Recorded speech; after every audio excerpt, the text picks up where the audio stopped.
कारण की होया भाजी? ਕਾਰਨ ਕੁਛ ਨਹੀਂ ਹੈ ਜੀ। ਬੰਦਾ ਆਇਆ, ਉਹਨੇ ਬੈਲ ਵਜਾਈ, ਇਹਨਾਂ ਦੀ ਬੇਟੀ ਨਾਲ ਗੱਲ ਹੋ ਰਹੀ ਸੀਗੀ। हाँ जी। ਠੀਕ ਹੈ ਜੀ। ਤੇ ਉਹ ਬੇਟੀ ਨੇ ਸੁਣੀ ਹੈ ਗੱਲ, ਤੇ ਉਹ ਬੇਟੀ ਤਾਂ ਦੱਸਦੀ ਹੈ ਵੀ ਆਪਣਾ ਵੀ ਬੰਦੇ ਨੇ ਬੈਲ ਵਜਾਈ, ਕਿਸੇ ਨੇ ਅੰਦਰ ਆਇਆ। ਉਹਦੇ ਨਾਲ ਗੱਲ ਹੋ ਰਹੀ ਸੀ ਆਪਣੇ ਪਾਪਾ ਨਾਲ। ਅੱਛਾ। ਉਹ ਯੂਜਲੀ ਕਿਤੇ ਫੋਨ ਕੀਤਾ ਹੋਣਾ, ਉਹ ਫੋਨ ਕਿਤੇ ਔਨ ਕੀਤਾ, ਕਹਿੰਦਾ ਮੈਂ ਤੇਰੇ ਨਾਲ ਗੱਲ ਕਰਦਾ, ਬਾਹਰ ਕੋਈ ਆਇਆ। ਉਹ ਬਾਹਰ ਗੇਟ ਖੋਲ੍ਹਿਆ, ਅੰਦਰ ਉਹ ਆਵਾਜ਼ ਆ ਰਹੀ ਹੈ ਫੋਨ 'ਚ। ਅੱਛਾ। ਉਹ ਕਹਿ ਰਹੇ ਵੀ ਆ ਜਾ, ਤੂੰ ਘਬਰਾਇਆ ਕਿਉਂ ਹੋਇਆ ਨਾ। ਅੱਛਾ। ਡਾਕਟਰ ਸਾਹਿਬ ਕਹਿ ਰਹੇ ਵੀ ਬਹਿ ਕੇ ਗੱਲ ਕਰ ਲੈਂਦੇ ਆ। ਉਦੋਂ ਬਾਅਦ ਫੋਨ ਬੰਦ ਹੋ ਗਿਆ। ਅੱਛਾ। ਉਦੋਂ ਬਾਅਦ ਫਿਰ ਕਿਸੇ ਆਂਢ ਗੁਆਂਢ ਤੋਂ ਕਿਸੇ ਆਂਟੀ ਦਾ ਫੋਨ ਗਿਆ। ਅੱਛਾ। ਬੇਟੀ ਨੂੰ ਮਿਲੀ ਨੂੰ ਵੀ ਤੇਰੇ ਮੰਮੀ ਪਾਪਾ ਨੂੰ ਕੁਛ ਟਾਈਪ ਕਰਕੇ ਰੱਖ ਲਿਆ। ਬਾਬਾ ਈਸ਼ਰ ਸਿੰਘ ਸਕੂਲ ਦੇ ਸਾਹਮਣੇ ਜੀ 9:38 ਤੇ ਮੈਂ ਬਾਹਰ ਸੈਰ ਨੂੰ ਨਿਕਲਿਆ ਤੇ ਆਵਾਜ਼ ਆਈ, ਲੇਕਿਨ ਮੈਂ ਬਾਹਰ ਨਿਕਲਿਆ, ਦੌੜਿਆ, ਉਧਰੋਂ ਫੋਨ ਆਇਆ 1-2 ਬੰਦਿਆਂ ਦੇ, ਤੇ ਆ ਕੇ ਦੇਖਿਆ ਜੀ ਸਾਡੇ ਆਂਟੀ ਅੰਕਲ ਇੱਥੇ income tax Sardar ji retired ਨੇ, ਉਹਨਾਂ ਦੇ ਅਸੀਂ ਅੰਦਰ ਗਏ, ਸਾਰੇ ਮਹੱਲੇ ਵਾਲੇ ਇਕੱਠੇ ਹੋਏ ਤੇ ਦੇਖਿਆ ਜੀ ਉਹਨਾਂ ਦਾ ਗਲਾ ਕੱਟਿਆ ਪਿਆ ਪਏ ਤੇ ਫਰਸ਼ ਤੇ ਬਿਲਕੁਲ ਡੈਡ ਸੀਗੇ। ਐਡੇ ਸ਼ਰੀਫ ਬੰਦੇ ਸੀ ਵਿਚਾਰੇ। ਉਹ ਅੰਕਲ ਜੀ ਔਰ ਆਂਟੀ ਜੀ ਕਦੀ ਕਿਸੇ ਨਾਲ ਕੋਈ ਗਿਲਾ ਨਹੀਂ, ਕੋਈ ਗਿਛਵਾ ਨਹੀਂ, ਕਿਸੇ ਨੂੰ ਸਤਿ ਸ਼੍ਰੀ ਅਕਾਲ ਵੀ ਕਰਦੇ ਸੀਗੇ ਤੇ ਅੱਗੋਂ ਸਤਿ ਸ਼੍ਰੀ ਅਕਾਲ ਜੀ ਅੱਗੋਂ ਕਹਿੰਦੇ ਸੀਗੇ। ਲੁਧਿਆਣੇ ਇੱਕ ਐਸੀ ਵਾਰਦਾਤ ਵਾਪਰੀ ਹੈ ਜਿਸ ਨੂੰ ਸੁਣ ਕੇ ਹਰ ਬੰਦਾ ਡਰਿਆ ਹੋਇਆ। ਦਰਅਸਲ ਸ਼ਹਿਰ ਦੇ ਪੋਸ਼ ਇਲਾਕੇ ਰਣਜੀਤ ਸਿੰਘ ਨਗਰ ਦੀ ਇੱਕ ਕੋਠੀ 'ਚ ਰਹਿਣ ਵਾਲੇ ਰਿਟਾਇਰ ਇਨਕਮ ਟੈਕਸ ਅਧਿਕਾਰੀ ਤੇ ਉਸ ਦੀ ਪਤਨੀ ਦਾ ਦੇਰ ਰਾਤ ਬੇਰਹਿਮੀ ਦੇ ਨਾਲ ਕਤਲ ਕਰ ਦਿੱਤਾ ਗਿਆ।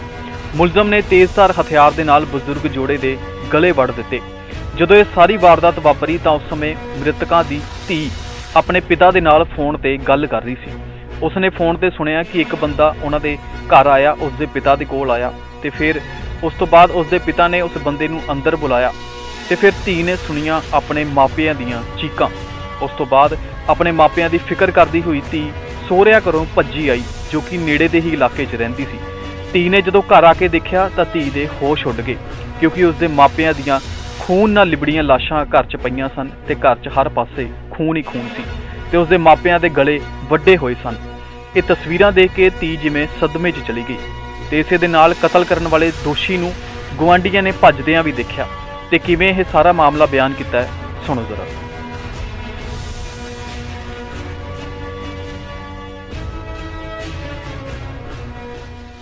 ਇਹ ਬੀਆਰਐਸ ਨਗਰ ਪਿੰਡ। की कारण की होया भाजी? ਕਾਰਨ ਕੁਛ ਨਹੀਂ ਹੈ ਜੀ। ਬੰਦਾ ਆਇਆ, ਉਹਨੇ ਬੈਲ ਵਜਾਈ, ਇਹਨਾਂ ਦੀ ਬੇਟੀ ਨਾਲ ਗੱਲ ਹੋ ਰਹੀ ਸੀਗੀ। हाँ जी। ਠੀਕ ਹੈ ਜੀ। ਤੇ ਉਹ ਬੇਟੀ ਨੇ ਸੁਣੀ ਹੈ ਗੱਲ, ਤੇ ਉਹ ਬੇਟੀ ਤਾਂ ਦੱਸਦੀ ਹੈ ਵੀ ਆਪਣਾ ਵੀ ਬੰਦੇ ਨੇ ਬੈਲ ਵਜਾਈ, ਕਿਸੇ ਨੇ ਅੰਦਰ ਆਇਆ। बेटी कौन सी? ਬੇਟੀ ਇੱਥੇ ਰਹਿੰਦੀ ਹੈ ਪਿੱਛੇ। ਬੇਟੀ ਗਈ ਅੰਦਰ। ਇਹਨਾਂ ਦੀ ਬੇਟੀ अच्छा बेटी ਤੁਹਾਡੀ ਨੂੰ ਇਹਨਾਂ ਦੇ ਨੌਂ। ਕੀ ਨਾਮ ਉਹਨਾਂ ਦਾ? ਉਹਦਾ ਨਾਮ ਰੁਪਿੰਦਰ ਕੌਰ ਆ। ਅੱਛਾ। ਉਹਦੇ ਨਾਲ ਗੱਲ ਹੋ ਰਹੀ ਸੀ ਆਪਣੇ ਪਾਪਾ ਨਾਲ। ਅੱਛਾ। ਉਹ ਯੂਜਲੀ ਕਿਤੇ ਫੋਨ ਕੀਤਾ ਹੋਣਾ, ਉਹ ਫੋਨ ਕਿਤੇ ਔਨ ਕੀਤਾ, ਕਹਿੰਦਾ ਮੈਂ ਤੇਰੇ ਨਾਲ ਗੱਲ ਕਰਦਾ, ਬਾਹਰ ਕੋਈ ਆਇਆ। ਅੱਛਾ ਜੀ। ਉਹ ਬਾਹਰ ਗੇਟ ਖੋਲ੍ਹਿਆ, ਅੰਦਰ ਉਹ ਆਵਾਜ਼ ਆ ਰਹੀ ਹੈ ਫੋਨ 'ਚ। ਅੱਛਾ।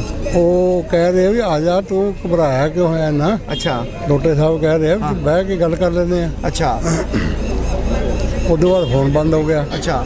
ਉਦੋਂ ਬਾਅਦ ਫਿਰ ਕਿਸੇ ਆਂਢ ਗੁਆਂਢ ਤੋਂ ਕਿਸੇ ਆਂਟੀ ਦਾ ਫੋਨ ਗਿਆ। ਅੱਛਾ। ਬੇਟੀ ਨੂੰ ਮਿਲੀ ਨੂੰ ਅੱਛਾ ਜੀ। ਵੀ ਤੇਰੇ ਮੰਮੀ ਪਾਪਾ ਨੂੰ ਕੁਛ ਟਾਈਪ ਕਰਕੇ ਰੱਖ ਲਿਆ। ਅੱਛਾ, ਉਹਨਾਂ ਨੂੰ ਕਿੱਦਾਂ ਪਤਾ ਲੱਗਿਆ ਫਿਰ? ਉਹ ਇੱਥੋਂ ਭੱਜਦਾ ਦੇਖਿਆ ਅੱਛਾ, ਭੱਜਦਾ ਦੇਖਿਆ। ਠੀਕ ਬੰਦਾ ਜਾਂਦਾ ਦੇਖਿਆ। 9:30 ਦੀ ਗੱਲ ਹੈ। ਨਿਕਲ ਜਾਣਾ ਫਿਰ। ਕਿੰਨੇ ਬੰਦੇ ਸੀ ਇਹ ਨਹੀਂ ਪਤਾ ਲੱਗਿਆ? 2 ਬੰਦੇ ਕਹਿੰਦੇ ਆ। 2 ਬੰਦੇ ਕਹਿੰਦੇ ਆ, ਇੱਕ ਭੱਜਦਾ ਦੇਖਿਆ ਬੰਦਾ। ਹਾਂਜੀ ਕਾਹਦੇ ਚ ਲੱਗਿਆ ਸੀ? ਕੀ ਸੀ ਕਨਵੀਨਸ ਕੀ ਸੀ? ਕਾਹਦੇ ਚ ਆਏ ਸੀ? ਨਹੀਂ ਤਾਂ ਪੈਦਲ ਗਿਆ ਜੀ, ਪਿੱਛੇ ਪਿੱਠੂ ਬੈਗ ਪਾਇਆ ਸੀਗਾ, ਪਿੱਛੋਂ ਕੰਧ ਟੱਪ ਕੇ ਕੰਧ ਟੱਪ ਕੇ ਇਹ ਕਾਹਦੇ ਰਿਟਾਇਰ ਕਿੱਥੋਂ ਹੋਏ ਸੀਗੇ? ਹਾਂਜੀ, ਰਿਟਾਇਰ ਕਿੱਥੋਂ ਹੋਏ? ਇਹਦੇ ਸਰਵੇਅਰ ਸੀਗੇ। CBSE ਕੋਈ ਹੁੰਦਾ ਸਰਵੇਅਰ ਸੀਗੇ ਇਨਕਮ ਟੈਕਸ। ਹਾਂਜੀ ਸਰ ਕੋਈ ਜੌਬ ਵਗੈਰਾ ਕਰਦੀ ਸੀ ਸਰ? ਹਾਂਜੀ, ਕੋਈ ਜੌਬ ਵਗੈਰਾ?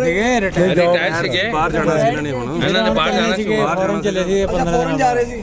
ਫੌਰਨ ਬਸ ਇਹਨਾਂ ਨੇ 15-16 ਦੀ ਫਲਾਈਟ ਸੀਗੀ। 15-16 ਤਰੀਕ ਦੀ ਇਕੱਲੇ ਰਹਿੰਦੇ ਸੀ ਜੀ। ਭਾਈ ਕਿਸ ਚੀਜ਼ ਤੋਂ ਰਿਟਾਇਰ ਸੀ? ਇਨਕਮ ਟੈਕਸ ਇਕੱਲੇ ਰਹਿੰਦੇ ਸੀ ਇੱਥੇ? ਮੀਆਂ ਬੀਵੀ ਇਕੱਲੇ ਰਹਿੰਦੇ ਸੀ। ਕਿਰਾਏਦਾਰ ਸੀਗਾ ਉੱਥੇ। ਤੁਹਾਡੀ ਡਾਕਟਰ ਇਨ ਹੈਗੀ ਅੰਦਰ ਕਿ ਕਿੱਥੇ? ਅੰਦਰ ਗਏ ਉਹ FIR ਉਹ ਗਏ ਅੰਦਰ ਗਏ ਨਾ। ਅੰਦਰ FIR ਲਿਖਾ ਰਹੇ ਸਰ ਕੋਈ ਚੋਰੀ ਦੀ ਬਾਤ? ਨਾ ਥੋੜੀ ਦੀ ਬਾਤ ਹੈ। ਥੋੜੀ ਜਿਹੀ ਡਿਵੈਲਪਮੈਂਟ ਹੋ ਜਾਊਗਾ। ਲੜਾਈ ਝਗੜਾ ਵੀ ਸੀ ਇਹਨਾਂ ਦਾ ਕੋਈ? ਇਹ ਲੜਾਈ ਝਗੜਾ ਨਹੀਂ।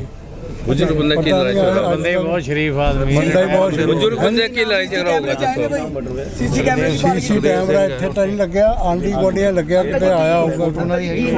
ਹਾਂਜੀ ਮੋਬਾਈਲ 'ਚ ਕੋਈ ਫੋਟੋ ਮੇਰਾ ਮੋਬਾਈਲ ਤਾਂ ਹੁਣ ਮੈਂ ਕਾਲੀ ਘੜੀ ਆ ਘਰੇ ਰਹਿ ਅੰਕਲ ਜੀ ਗਿਆ। ਕੀ ਨਾਮ ਸੀ ਉਹਨਾਂ ਦਾ? ਸੁਖਦੇਵ ਸਿੰਘ ਸੁਖਦੇਵ ਸਿੰਘ ਲੋਟੇ।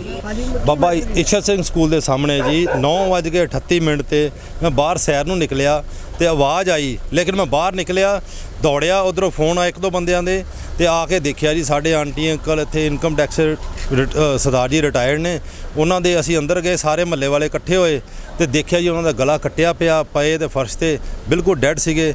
ਤੇ ਮਹੱਲੇ ਵਾਲੇ ਦੱਸਦੇ ਜੀ ਜਦੋਂ ਅਸੀਂ ਰੌਲਾ ਪਾਇਆ ਵਾ ਤੇ ਇਹ ਆਏ ਸੀਗੇ ਬੰਦੇ ਤੇ ਅਸੀਂ ਰੌਲਾ ਪਿਆ ਵਾ, ਚੀਕਾਂ ਸੁਣੀਆਂ ਤੇ ਉਹ ਕੰਧ ਟੱਪ ਕੇ ਦੌੜ ਗਏ। ਉਸ ਤੋਂ ਬਾਅਦ ਕਿੰਨੇ ਬੰਦੇ ਸੀ ਸਰ ਉਹ? 2 ਬੰਦੇ ਸੀ ਜੋ ਦੇਖਣ ਵਾਲੇ ਕਹਿੰਦੇ ਜੀ। ਕਿਸ ਲਈ ਆਏ ਸੀ ਤੇ ਤੁਹਾਨੂੰ ਕੀ ਲੱਗਦਾ? ਇਹ ਕੁਝ ਨਹੀਂ ਪਤਾ ਲੱਗਿਆ ਜੀ, ਲੇਕਿਨ ਐਡੇ ਸ਼ਰੀਫ ਬੰਦੇ ਸੀ ਵਿਚਾਰੇ। ਉਹ ਅੰਕਲ ਜੀ ਔਰ ਆਂਟੀ ਜੀ ਕਦੀ ਕਿਸੇ ਨਾਲ ਕੋਈ ਗਿਲਾ ਨਹੀਂ, ਕੋਈ ਗਿਛਵਾ ਨਹੀਂ, ਕਿਸੇ ਨੂੰ ਸਤਿ ਸ਼੍ਰੀ ਅਕਾਲ ਵੀ ਕਰਦੇ ਸੀਗੇ ਤੇ ਅੱਗੋਂ ਸਤਿ ਸ਼੍ਰੀ ਅਕਾਲ ਜੀ ਅੱਗੋਂ ਕਹਿੰਦੇ ਸੀਗੇ। ਨਹੀਂ ਉਹ ਬੰਦੇ ਤੇ ਸਰ ਕਿੱਦਾਂ ਇੰਨੀ ਜਿੱਦਾਂ ਗਰਦਨਾਂ ਕੱਟੀਆਂ ਗਈਆਂ ਸੀ ਦੋਨਾਂ ਦੀਆਂ? ਹਾਂਜੀ, ਗਰਦਨ ਤੋਂ ਅਟੈਕ ਕੀਤਾ ਜੀ। ਕਿਸੇ ਪ੍ਰੋਫੈਸ਼ਨਲ ਬੰਦੇ ਦਾ ਕੰਮ ਹੈ ਜੀ, ਜਾਂ ਕਿਸੇ ਮੋਟਿਵ ਨਾਲ ਜਿੱਦਾਂ ਕੀਤਾ ਗਿਆ ਹੁੰਦਾ ਉੱਦਾਂ ਦਾ ਨਜ਼ਰ ਆਉਂਦਾ ਜੀ। ਉਹਨਾਂ ਕੋਲ ਕੋਈ ਹਥਿਆਰ ਵਗੈਰਾ ਪਿਆ ਸੀ? ਨਹੀਂ, ਉੱਥੇ ਉਸ ਟਾਈਮ ਕੋਈ ਹਥਿਆਰ ਨਹੀਂ ਸੀਗੇ। ਸਰ ਕੋਈ ਪਰਿਵਾਰ ਦੇ ਕਿੰਨੇ ਮੈਂਬਰ ਸੀ ਇਹ? ਇਹ 2 ਬੰਦੇ ਸੀਗੇ ਜੀ। ਬੇਟਾ ਇਹਨਾਂ ਦਾ ਅਬਰੋਡ ਰਹਿੰਦਾ ਤੇ ਬੇਟੀ ਇੱਥੇ ਸੀਗੀ। ਬੇਟੀ ਨੂੰ ਬਚਾਇਆ, ਉਹ ਵਿਚਾਰੀ ਉਸ ਟਾਈਮ ਉਹ ਕਹਿੰਦੀ ਮੈਂ ਫੋਨ ਤੇ ਗੱਲ ਕਰ ਹੀ ਰਹੀ ਸੀ, ਵਿੱਚੇ ਮੈਨੂੰ ਕੁਝ ਲੱਗਿਆ ਵੀ ਕੁਛ ਨਾ ਕੁਝ ਹੋਇਆ ਵਾ। ਉਹ ਜਦੋਂ ਆਈ ਹੈ ਜਾਂ ਗੁਆਂਢੀਆਂ ਨੇ ਫੋਨ ਕੀਤਾ ਤੇ ਇਹ ਘਟਨਾ ਵਾਪਰ ਚੁੱਕੀ ਸੀ। ਕਿੰਨੇ ਵਜੇ ਦਾ ਵਾਕਿਆ ਸਰ? ਇਹ 9:37-38 ਮਿੰਟ ਦੀ ਗੱਲ ਹੈ ਜੀ। ਠੀਕ ਹੈ ਤੇ ਪੁਲਿਸ ਮੌਕੇ ਤੇ ਆ ਗਈ ਸੀ? ਪੁਲਿਸ ਆ ਗਈ, ਜਦੋਂ ਫੋਨ ਕੀਤਾ ਪੁਲਿਸ ਉਸੇ ਟਾਈਮ ਤੁਰੰਤ ਸਾਰੀ ਪੁਲਿਸ ਉਸੇ ਟਾਈਮ ਪਹੁੰਚ ਗਈ ਜੀ ਮੌਕੇ ਤੇ। ਮੇਰਾ ਖਿਆਲ 10 ਗੱਡੀਆਂ ਪੁਲਿਸ ਦੀਆਂ ਖੜੀਆਂ ਨੇ ਜੀ। ਤੇ ਸਰ ਕੋਈ ਇੱਧਰ ਸੀਸੀ ਕੈਮਰੇ ਲੱਗੇ ਹੋਏ ਸੀ ਜੇ? ਦੇਖੋ ਲੱਗੇ ਨੇ ਹੋਏ, ਪੁਲਿਸ ਦਾ ਕੰਮ ਹੈਗਾ, ਜੇ ਉਹ ਅਗਰ ਕਰ ਸਕਦੇ ਟਰੇਸ। ਤੁਸੀਂ ਕਿਸ ਤਰ੍ਹਾਂ ਦੇਖਦੇ ਹੋ? ਇਹ ਕੋਈ ਸਮਝ ਨਹੀਂ ਆਈ ਜੀ ਕੁਝ ਗੱਲ ਦੀ, ਲੇਕਿਨ ਜਿੱਦਾਂ ਨਾ ਬੰਦੇ ਨੂੰ ਕੋਈ ਉਹ ਵਿਚਾਰੇ ਐਡੇ ਸ਼ਰੀਫ ਕਦੀ ਕਿਸੇ ਨਾਲ ਗੱਲ ਵੀ ਨਹੀਂ ਸੀ ਕਰਦੇ ਹੁੰਦੇ ਮਹੱਲੇ 'ਚ ਬਹੁਤ। ਦੇਖੋ ਇੱਕ ਮਹੱਲੇ 'ਚ ਬਹੁਤ ਵੱਡੀ ਵਾਰਦਾਤ ਹੋਈ ਹੈ, ਕਿਵੇਂ ਦੇਖਦੇ ਹੋ ਇਸ ਮਹੱਲੇ ਨੂੰ ਜਿੱਦਾਂ ਸੀਸੀ ਹੈ ਕੈਮਰਾ? ਤਾਂ ਖੌਫ ਵਾਲੀ ਗੱਲ ਹੈ ਨਾ ਜੀ। ਦੇਖੋ ਹਰ ਬੰਦੇ ਨੂੰ ਡਰ ਹੈ, ਕੋਈ ਬੰਦਾ ਸੁਰੱਖਿਅਤ ਹੀ ਨਹੀਂ ਹੈ ਇਸ ਹਿਸਾਬ ਨਾਲ। ਸਰ ਕੀ ਨਾਮ ਹੈ ਸਰ? ਉਹਨਾਂ ਕਿੰਨੀ ਉਮਰ ਸੀ? ਇਹ ਇਨਕਮ ਟੈਕਸ ਰਿਟਾਇਰ ਹੋਏ ਨਾ, 6 ਸਾਲ ਹੋ ਗਏ ਰਿਟਾਇਰ ਹੋਏ ਨਾ, ਆਲਮੋਸਟ 66 ਸਾਲ ਦੇ ਕਰੀਬ ਹੈਗੇ। ਕੁਛ ਨਹੀਂ, ਮੈਂ ਡੌਗੀ ਨੂੰ ਸੈਰ ਕਰਾ ਰਿਹਾ ਸੀ ਤੇ ਥੋੜੀ ਚੀਕਣ ਦੀ ਆਵਾਜ਼ ਆਈ।